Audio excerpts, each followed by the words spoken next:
Okay, so what do you think is the single greatest catalyst for human civilization? I want you to really think about that for a second. Before skyscrapers, before the internet, before even the wheel or written language, what was the singular spark that allowed human society as we know it to exist at all? Welcome! I'm absolutely thrilled to guide you through this explainer of our source material today, where we're going to unpack the monumental, chronological journey of agriculture.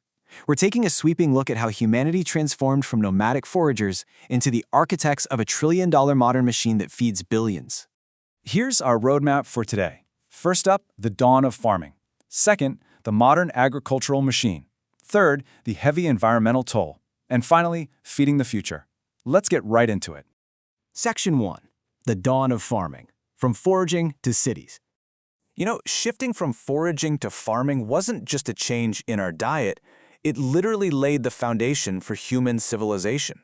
For tens of thousands of years, humans gathered wild grains. Evidence actually shows us doing this up to 105,000 years ago. But we were fundamentally limited by what we could find on any given day.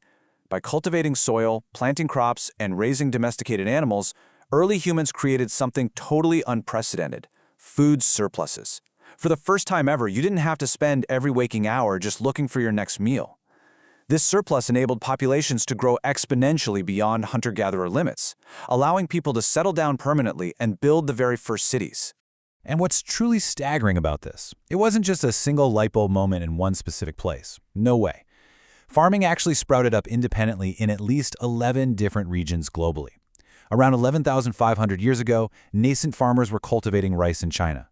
Roughly 10,500 years ago, cattle were being domesticated from wild aurochs in the areas of modern Turkey and Pakistan.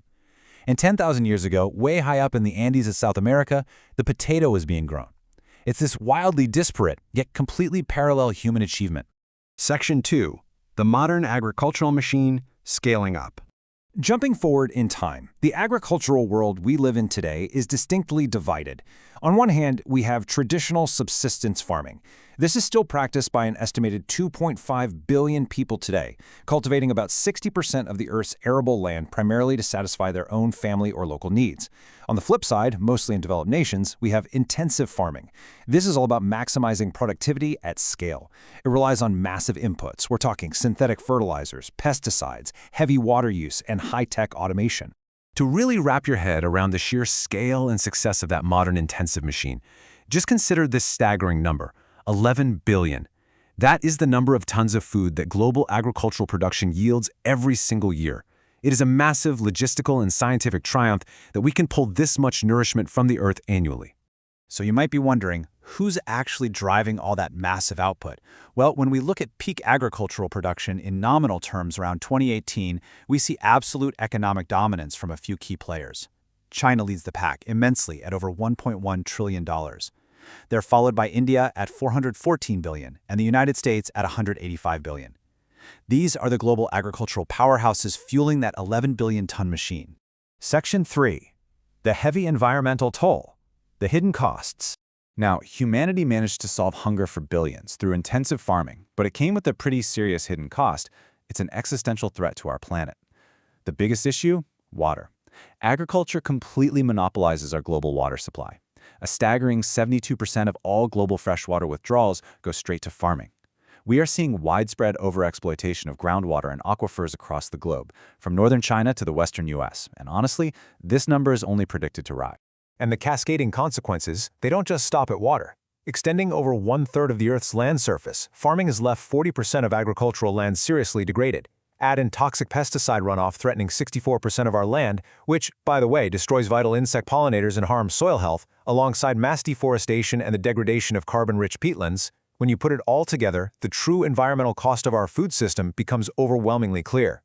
Then, of course, there's the climate impact. When we break down greenhouse gas emissions from food production, the data shows a really disproportionate impact depending on exactly what we're farming.